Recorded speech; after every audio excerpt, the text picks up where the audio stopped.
Hello and welcome to the Mr. Brown podcast, where I reflect on my journey as an early career teacher, with a special focus on mental health. I am your host, James Brown.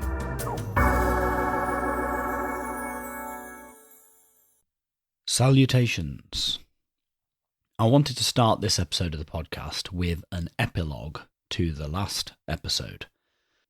So a couple of weeks ago, I had the privilege of being able to observe an expert and very experienced colleague with one of his classes, and I learnt a great deal, and I spoke about that in the last episode. Two things I spoke about were how his lessons were largely student-directed, and how he was also a master of attention. And what I meant by that was that throughout his lesson, he had weaved all these subtle setups and payoffs in order to keep students engaged, to create this sense of anticipation and expectation. Well, I've since observed the same colleague a few more times, and I wanted to share with you his three principles, which seem to structure all of his lessons. So I touched on them already in the previous episode, but having observed him a few more times, they've now crystallized into these three very clear principles. In fact, he repeats them again and again with his students. And those three principles are: students must listen to one another. In fact, that's how this teacher believes learning happens. And he wants his students to believe as well that the learning comes from them, comes from one another. So the first principle, listen to one another. The second principle, think. Maths, after all, is a subject which requires thought, and cognitive science has told us that learning happens when you think hard about things. So it makes sense, simple, but to the point. His second principle, think. And the third principle is to have a go. And it's not just to have a go, but it's to have a go and to not worry about whether you get it right or wrong. And so this creates a culture or an atmosphere where students aren't afraid to get it wrong. They're more likely to share their thoughts. And these three principles taken together and put into practice by an expert teacher seem to result in these wonderful lessons with what could otherwise be quite tricky classes. And I thought I'd just look very briefly at each of these principles through the lens of self-determination theory, which I keep returning to, but I do believe that the best teachers are the best motivators. And I think that these three principles do a lot for student motivation.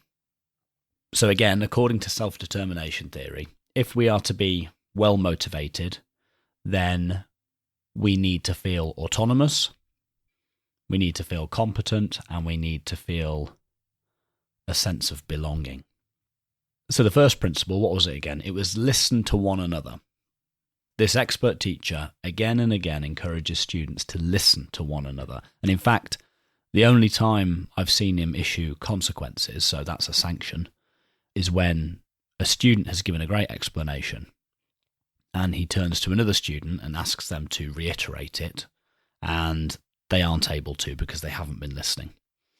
So students must listen to one another, and I think this would satisfy in many of the students that innate psychological need for autonomy, for feeling like they are in control of the learning. It's self-governed or self-directed.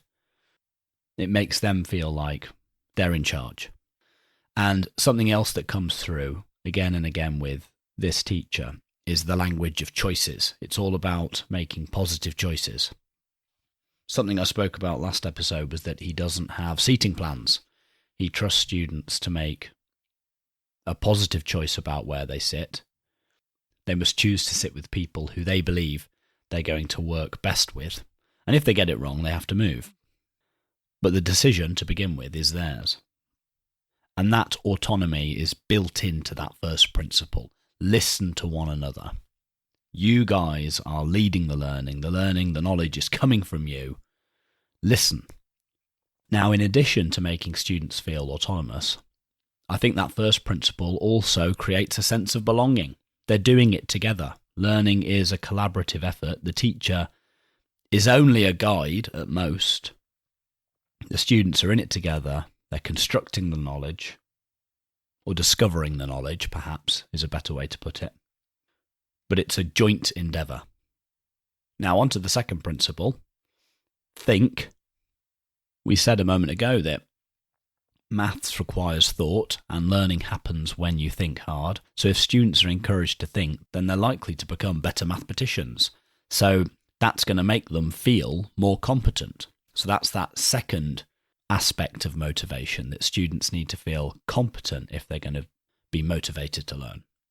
And what about the third and final principle? The third and final principle was have a go. But crucially, it was underpinned by this idea that it does not matter if you get it wrong. And again, I think this relates most explicitly to the idea of competence. So if a student puts their hand up and makes a mistake in an environment that's hostile to errors or getting it wrong, then that could really hurt their sense of competence. But in these lessons where the teacher in fact celebrates getting it wrong, because what matters most of all is that you've had a go, that almost functions as a safeguard for competence. So that sense of competence, that sense that you can do it, you can be good at maths, is being protected by that third principle of having a go and it not mattering whether you get it wrong. So there you go.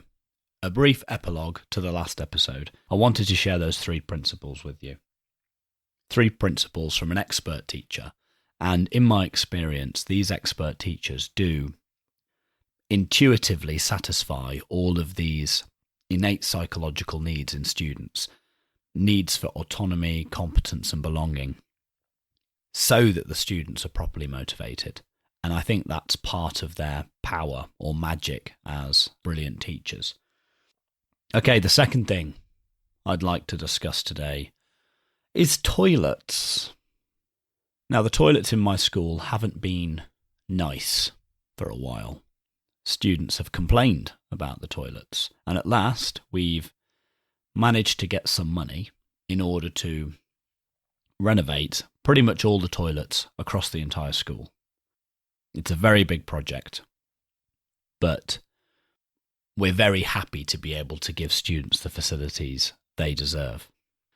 However, in the past, there has been a record of students not treating toilets in the way they should, damaging or defacing toilets, etc. I'm sure this is a problem in many schools.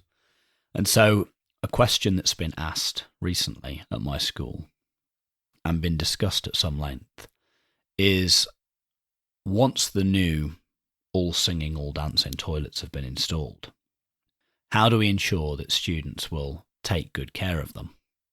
How do we get students to look after the toilets? Now, I haven't spoken about it too often on the podcast, but I am doing a master's in character education. Most of the stuff that I know about self-determination theory, which I was discussing just a moment ago, has come via my master's study. But my master's is in character education specifically. And in a nutshell, character is what we do when no one's looking. This idea comes through in character.org's 11 Principles.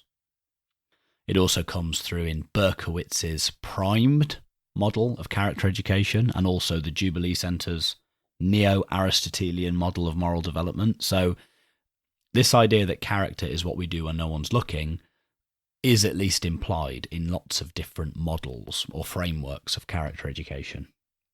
Now, I think the question of how do we get students to look after their toilets cuts right to the heart of character education. Because in the toilets, no one is looking. And if character is what we do when no one's looking, then we might say that character is what we do in the toilets.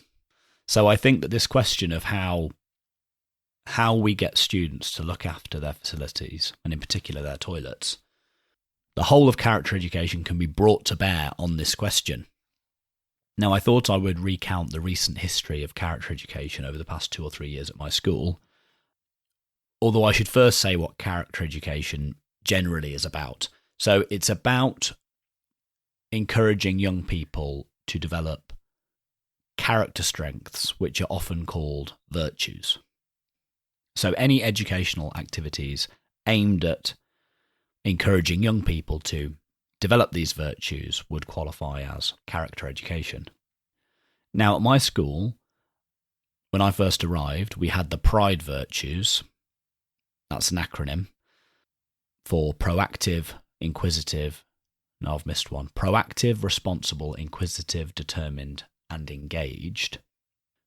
And these virtues are all performance virtues, with perhaps the exception of responsible. Responsible is a bit ambiguous, but proactivity, inquisitiveness, being determined, and being engaged, they are all either performance or intellectual virtues. And I don't think that any of these virtues have the resources to address the question of how we get students to look after their toilets, how we get students to behave when no one's looking. Last year, however, we decided to make the responsible virtue a little less ambiguous and break it down into 6 explicitly moral behaviours. So whereas proactive, inquisitive, determined, and engaged were non-moral virtues, they're important, but they're not moral virtues. Now we broke responsible down into honesty, kindness, respect, considerateness, gratitude, and bravery. And those are 6 moral virtues. And I think that those virtues do have the resources and the power to address the question of how we get students to behave when no one's looking, especially when they're using the toilets. Because a considerate, kind, respectful student is not a student who's going to go and pull a toilet seat off or scrawl graffiti on a stall or otherwise damage facilities when no one's looking. So good. Sorted, right? We've got the virtues. That's all we need. Well, no. The first big question of character education is what virtues to prioritise. We've got our virtues. The second big question is how do you get students to internalise those virtues? And it's in trying to answer that question where self-determination theory, that theory of motivation I mentioned earlier, can be very helpful. So satisfying those 3 innate psychological needs for competence, belonging, and autonomy can facilitate internalization. So in a nutshell, students need to feel like they belong to a community where each of those virtues is truly valued. They need to know what each of those virtues are, and they need to understand the behaviours associated with them. And they also need to feel like they're not being coerced into behaving in those ways. They need to feel like it's their choice to be brave and kind and considerate, etc. Now, all of that's easier said than done, but it's a question that we are beginning to try to address at my school. I thought I'd just share one amazing idea from a colleague. Now, a lot of these virtues are underpinned by empathy. And empathy can also facilitate internalization. So if you can promote empathy, you're onto a winner. Empathy being the capacity to share in the feelings of others and to see things from other people's perspectives. One of my colleagues had this wonderful idea of toilet twinning. Now, I'm sure we might have all been in a toilet before where on the back of the door it says this toilet is twinned with a toilet somewhere else in the world, and it'll have a picture of the toilet.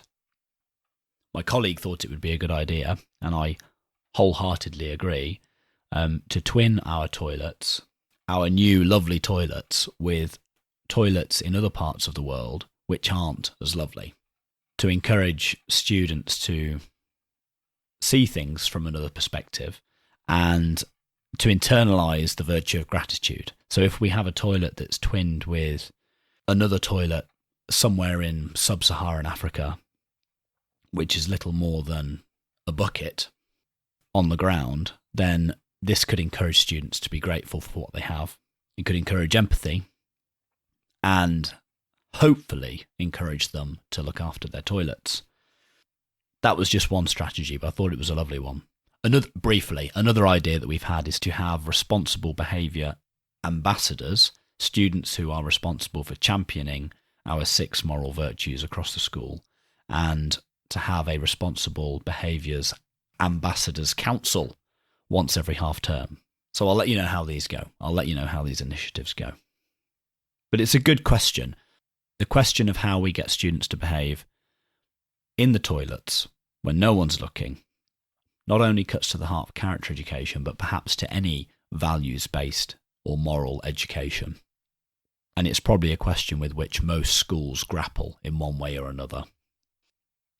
Okay, one final thing I want to discuss this week, but before then, my usual Patreon plea. This episode took a couple of hours to produce, and I aim to produce a couple of episodes a month. If you think that work is worth at least the price of a coffee, £2 to £3 a month, then please consider signing up on Patreon and helping me cover the cost of producing the podcast. It doesn't cost a lot, but any contribution would be greatly appreciated. And if you sign up on Patreon, then you will get exclusive early access to videos, unedited videos of my recording sessions. So if you want to see the bloopers, basically, they're all in there. As always, the link to my Patreon is in the show notes. Thank you very much. The final thing I wanted to discuss this week is that a couple of days ago, on Thursday I think it was, I had this strange feeling, and it's not a feeling that I've had very often since being a teacher. All of a sudden, I found myself feeling competent, and it was a good feeling. We've spoken already this episode about how feeling competent is very important for motivation. And I thought I'd just explore for a moment why I had this feeling and why I noticed it. I think, first of all, the year is coming to an end. Things are starting to wind down. I've got a bit of game time now that my year 11s have left. And so I have more time to reflect on how I'm feeling, or even to notice how I'm feeling in the moment. Often when you're very busy, you've barely the time to notice how you feel. But I do have a bit more time now. But the other thing, the main reason why I think that I suddenly felt competent all of a sudden, or started to feel more competent, was that we've had lots of new members of staff join us, many of whom are ECTs. So I'm becoming increasingly surrounded by staff who have less experience than me, some of whom turn to me with questions. They ask me how to do things. And you know what? I've got the answers. It's amazing. Who'd have thought it? And again, I think this hammers home the real value of being in a school with trainees and early career teachers. Not only are many trainees and ECTs full of optimism and enthusiasm, which is wonderful, but without them as a point of reference, it can be very easy to lose sight of how far you've come. And so now that I'm surrounded by these less experienced teachers who are turning to me with questions, and I'm surprising even myself with the answers, I do feel competent. I feel more competent as a teacher. It's lovely having them around. I'm really looking forward to working with them next year. And I'm feeling more motivated than ever. Oh, speaking of ECTs, this podcast has had as its description for the past couple of years reflections on my journey as an early career teacher, an ECT. Well, last week, I have a long to-do list. But last week, well, it's a to-do list made up of to-do lists. So on my to-do list, I've got a mini to-do list for each of my classes and a little to-do list for my masters.